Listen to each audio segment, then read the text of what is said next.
प्रकृति और वन्य जीवन संसाधन का जो है पार्ट क्या है? 6 है। कौन सा पार्ट है? छठा पार्ट है। आज जानेंगे वर्षा जल संग्रहण के बारे में। वर्षा जल संग्रहण का मतलब क्या हुआ? वर्षा वाले जल को इकट्ठा करना, यानी जमा करके उसका उपयोग करना।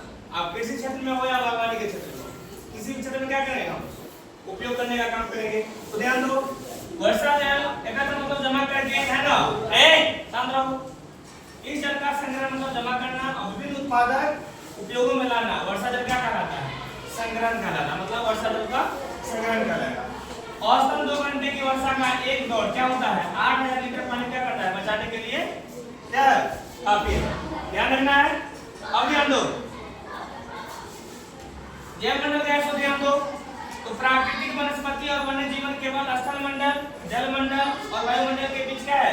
जुड़े हुए क्या है? संग्रह क्षेत्र में पाया जाता है। ये तीनों मिलकर क्या करता है?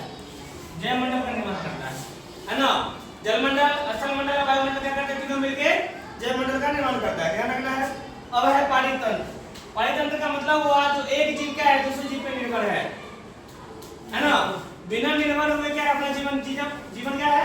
व्यतीत नहीं कर सकता है।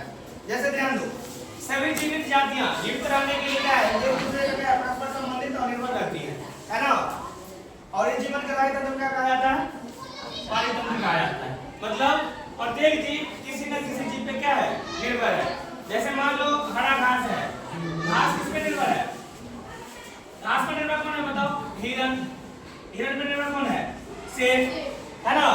ये क्या है? एक प्रकार का पानी तंत्र है। जैसे मान लो ये क्या है? कीट है। कीट पर निर्भर कौन है? मेढक। मेढक पे कौन है? सांप।